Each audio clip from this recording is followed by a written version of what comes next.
I mean, Yeah. everybody's music tastes are different, but like, I love them watching people perform their routines. I love watching quarter turns. I'm fascinated by the bikini women.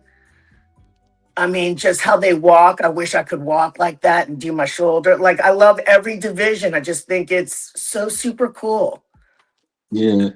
How did you get started in bodybuilding? It was never in my plan. I was heavy most of my life. You saw that picture. Yeah. And after my oh no, hello, you still got me? Yeah, I got you. I Okay, got you. sorry about that. No, it's no worries. No worries. After I had my second child, I weighed about 200 pounds. Not about, I Mm. was. And I'm only 5 feet tall. So I was like, I gotta get, myself together. I also had postpartum depression. So I started, oh my goodness, we're gonna leave it right there. Slowly moving my body, doing what I need to do. And then I met a trainer and he's like, let me just help you for a half an hour. And I said, okay. And I just kind of turned off my brain and let him do it. And then it just kind of grew from there. My first experience in competing, because I was not a sports person either, so like I was not a competitor in anything, was in the women's tri fitness in Tampa. And they had Okay. a little figure kind of thing. I was like, ooh, that scares me. How could you ever get in front of people in a bathing suit and willingly be judged? Like that was beyond my scope of like possibility. Isn't that Yeah. interesting? So that's why I did it. Yeah. I And mean, then I yeah, a fell in lot love of with it. a lot of women, they share that, like they didn't really picture themselves, you know, being on stage wearing a bikini and having people judge them and stuff. But for some reason, they just got like this, I could say, addiction of Oh, for sure. competing and stuff. Yeah. Like For sure. what's it like competing against these women? Are you competing against yourself, or you competing against in your mind? Like, I know. It's super interesting. Back when I was younger, when I first started competing, I was competing against myself. I was competing against everybody else. Friendly competition. We always said camaraderie and competition, not like anything, whatever. I've made some of my closest friends in the NPC who I still have. Um, Nowadays, I don't even think about anybody else. I don't even think about myself. The last time I competed, I just kind of went with the flow and practiced my dance and enjoyed the journey. I did not think about one other person until I saw them when I got there. I really kind of just did my own thing. Didn't go on Instagram and look for people. Didn't, none of that. I'm not on Facebook. I didn't, just kind of stayed to myself. And I don't like to put that pressure on myself, like beating myself next time. My goal is always to get to that routine, to get to yeah, my routine so I can perform that and see what shenanigans comes out or whatever. But I've gotten way less competitive as I've gotten older and really just kind of settled into I think people forget it's supposed to be fun. yeah, yeah. I mean, like, some people they kind of look at it like, I have a video, and about this lady, she talks about her experience in competing. Maybe I could play it and you could give your thoughts on it. I'd love that. All right. Okay, you guys, I gotta get it off my chest and talk about the elephant in the room and competing and why I stopped. And I'm gonna talk about something that nobody in the fitness industry is willing to say out loud. So, I'm an IFBB pro, okay?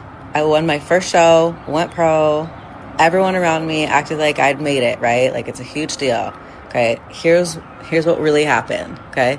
I permanently changed my anatomy. I lost my singing voice because of something, well, it was something that I had my entire life, but because of what I put my body through to compete. So I'm currently having to retrain my voice, and I'm doing singing lessons just to get back to what I had before bodybuilding. And honestly, for what? So I've seen text messages where judges picked winners before the show even started. I've heard judges tell athletes that they were pegged to win regardless of the shape that they came in. I've watched women who trained half as hard walk away with trophies because of their husband being like a plastic surgeon to one of the judges that was on the panel. So I'm not telling you this because I'm bitter. I'm telling you because I've watched myself and hundreds of other women pour everything into something that was already decided before we ever even stepped on stage. So nobody talks about it because they're scared of being blacklisted. I've watched women lose their hair. I've watched women destroy their hormones. I've watched them sacrifice their femininity, go broke, chasing a promise the industry has never actually made them. It's solely just a feeling. So it's just a title. It's just the hope that it means something. And at the end of the day, it really doesn't.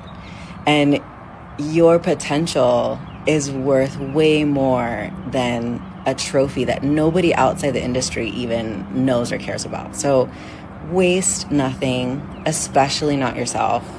So hopefully this helps.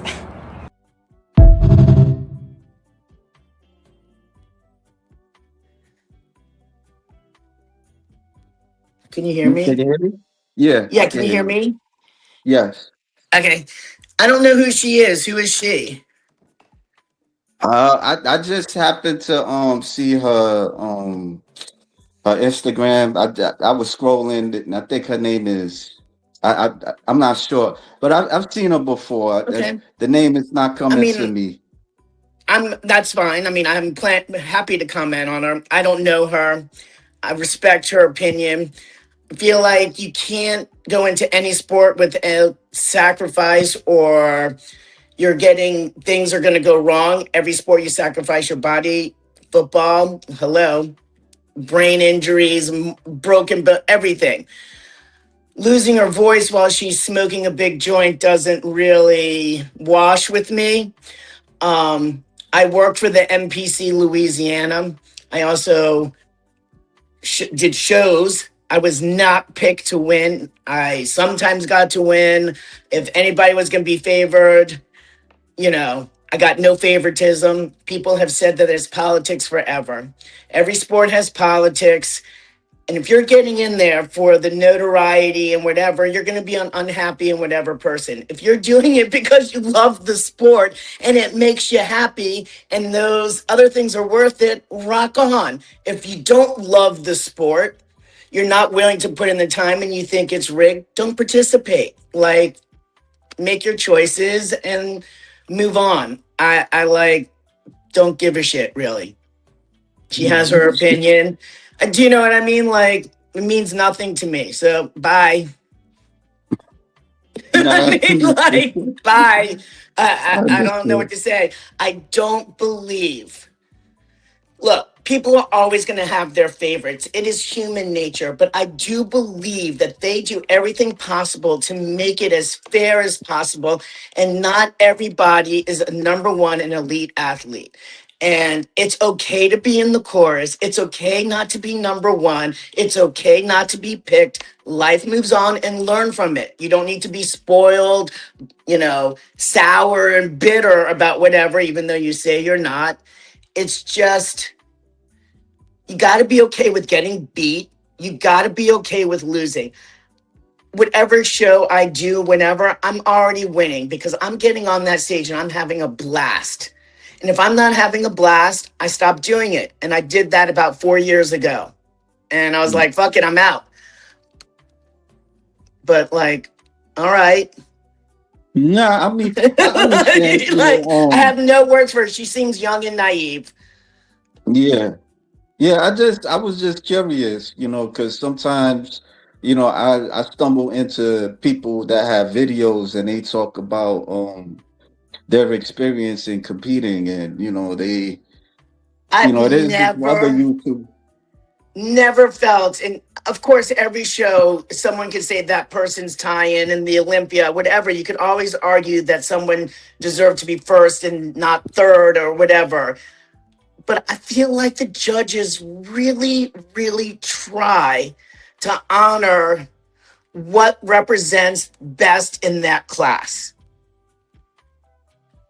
Yeah, I got you. I got you. We got all the way George Clooney. Right? Sounds like a bunch of sour grapes. Well, I mean, I think she has a point. It could be happening, but so few people get their pro card.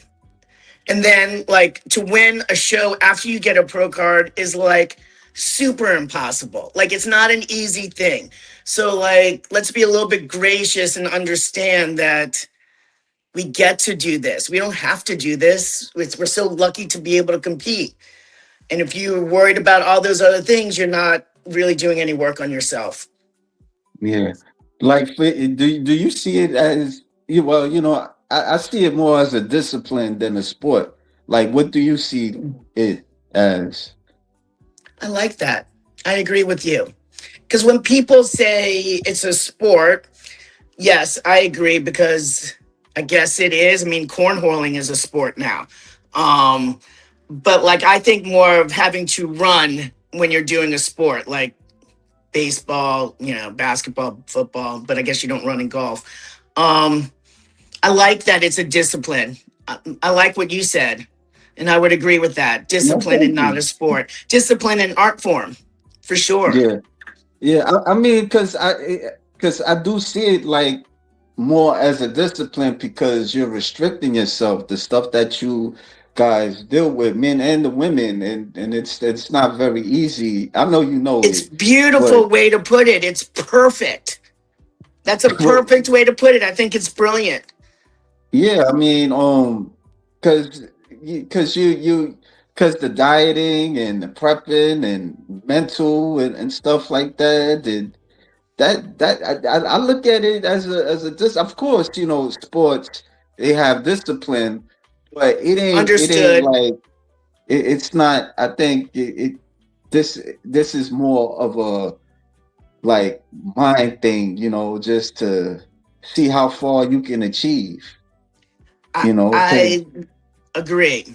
It is yeah, totally a discipline. And even in that discipline, again, I want to say it should still be fun. I yeah, just, people, I really feel like nothing in life has been fun and people are forgetting. And it's really just so important that you enjoy it. Otherwise, that discipline and sacrifice is from stress going to make your hair fall out. You're going to be super unhappy. And it's a very dark discipline when you're leaning out. And if you're not mentally ready for that, it could be really difficult for some people. So, yeah, it has to be mental and physical discipline for sure. yeah. Like, what do your family said? Like, what was their thoughts or opinions when you first wanted to do bodybuilding? How So, they reacted? it was interesting. I did in my first show in 2007. I had two young sons at the time, and I was not ready because you have to devote so much time to the sport. Well, to the discipline. Hey. You can Meaning, say like, actually, sport. most of my time would be spent in my kitchen making food, eating food, cleaning food than it is in the gym, even though you spend plenty of Yeah, time there. They did not mind it when they were younger because they always came first, kind of thing. My youngest son didn't love it, but that's because I wasn't necessarily so nice towards the end. yeah. A little I bit weirdy. But as they got older, they loved it. They rolled with it. Super supportive, helped me, understood it, fascinated by it. 100% fly to my shows, surprised me, all mm, in. You know, pretty much yeah, fine. yeah. One of your sons. I mean, I seen like a picture of your Instagram. Like, he plays soccer. Yeah, my oldest son, Um, well, both of my sons play soccer and they both work in the sports mm, industry. My oldest works for CONCACAF, which is mm, the governing soccer body for the Caribbean and America and stuff like that. But right now he's actually in Vancouver because he's working for FIFA for the World Cup. So he's up there doing that. So that's super exciting. And my younger son works for the Chargers in hospitality. So he lives in Los Angeles and works for the Chargers. oh, So they're wow. both, and like my son who works for the Chargers, he gets to order a meal or whatever, and he basically eats like a bodybuilder's meal there. It's really fantastic. So they've really kind of implemented that eating, both of them, in their life. It's been That's interesting. pretty good. It's been That's it. pretty Did you cool. teach? So basically, you kind of teach them a bit, if I could Yeah. say that. Yeah, that's So like cool. we had a rule in our family that we ate dinner together 5 nights a week, which is crazy, but we did do it. And Mm, so, like, I would make fajitas and they would have all of the fajitas, but I would just have the chicken, so they would see that I would be eating with them, but something slightly different. So they were already they were already seeing it all the time. And like they do it now, they cook all of their meals, they meal prep everything. It's yeah, unbelievable. that's pretty good. Like, do It's you do cool. you have like friends outside of bodybuilding, I and do. how do they look at you when you're prepping or They preparing for a noticed. show? They're great with it because everybody sacrifices around you. Um, I'm going to meet some of my girlfriends later, and like we're going to have coffee, and they'll be having all their fun stuff. Because I always stay sort of like in the bodybuilding shape in case I change, want to do something. But they're all great. All my friends, established friends, are great. New friends don't understand, like the women that I've met at dance who've never encountered a bodybuilder before, don't understand why you can't just have a sip of something or eat a little, like why can't you have one strawberry or